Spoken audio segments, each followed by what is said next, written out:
Okay, question 5, the first part we have to do completing the square.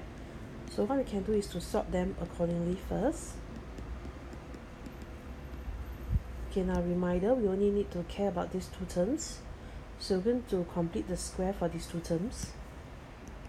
Okay, so the coefficient, you leave it outside. This will become a negative of 2x plus 3. Alright, so I need to complete the square now. Okay, the plus 3, again I'll leave it outside. So inside the square bracket I have a x minus 1, and since this is a minus 1, so the b term must also be a minus 1 inside. Okay, once I'm done, then I can remove the square bracket. So this will be my answer. The minus and the minus will give me a plus 2 plus 3, which means I will have this plus 5. Okay, so therefore a is actually equals to 5 and b is a minus 1. So that solved my 5 part 1. If you want to check your answer, you just have to sub in a value for x over here, and then you try to sub in a value for x for the original function, and you check whether they are equal. For 5 part 2, we are going to sketch the modulus function, okay, of the one that we completed the square in 5 part 1. Keeping in mind that the value of the range of x should be between minus 3 to 2, so we call this a domain because it's along the x values. Okay, so let's look at the original function. Since this is a negative x squared, this will be n shape, okay, where the maximum value is x equals to 1 and y equals to 5. Right, something like this. So since the x value of the maximum value is 1, so that means the y-axis should be on the left hand side. Alright, so when x equals to 0, so the y value, the y-intercept should be 3. Okay, so we label on the graph. This is 3. And then we have to figure out how to place the x-axis. This is 3 and this is 5. So the x-axis should be below. Okay, like this. Next, we have to know what is the intercepts, the x-intercept, which means we have to equate this to 0. Okay, so this function equals to 0, that will give me, so x is equals to 1 plus minus square root of 5 over 2. Okay, don't forget we have to keep in mind that the x should be between minus 3 to 2. So if you do a calculation, this is actually more than 2. Never mind that, we can still label first. So this will be a 1 plus square root of 5 over 2, whereas the other side will be a 1 minus square root of 5 over 2. Then we label the graph.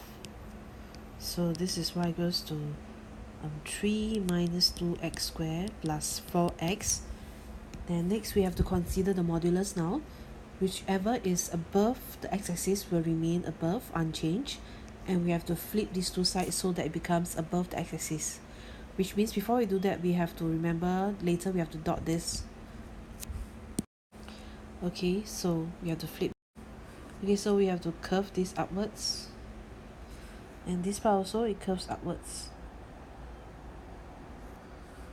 Alright, then next we have to check that at minus 3, where does the y goes to? So you just have to put x equals to minus 3 inside here. You will get a y equals to minus 27. With the modulus, it will give you a 27. Okay, so I just indicate that in my graph. Like this. And the next thing we have to indicate when x equals to 2. What is the value for y? So we check when x equals to 2, we put it inside here, you will get a value of y equals to 3. Okay, so then we go and label in our graph. So it's about here.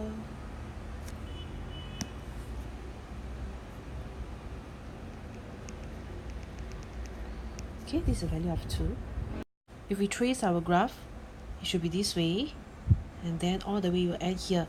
It's okay to give extra, but not lesser. Alright, so don't forget that we have to dot the two tail end. So this will be your answer for 5 part 2.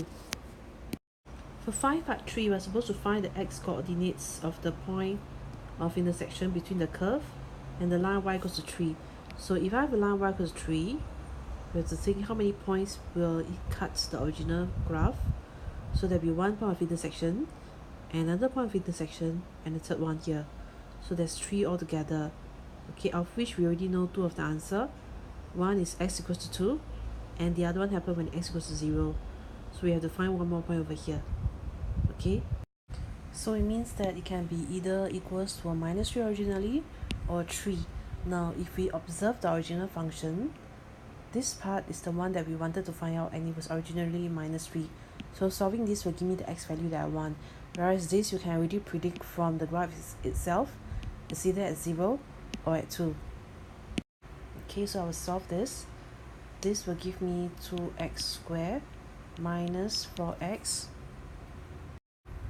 minus 6 equals to 0. So x squared minus 2x minus 3 equals to 0. So I'll factorize this. I will get x equals to 3 or x equals to minus 1, which means that the answer that we wanted is x equals to minus 1. Okay, 3 is out of range, so I'll reject the 3. Okay, so this is what we want. Now on the other side, if you want, you can still solve it. You will get 2x squared minus 4x equals to 0. Therefore, x squared minus 2x equals to 0. That's x minus 2. So therefore, x equals to 0 or x equals to 2. Let's solve your 3 answer.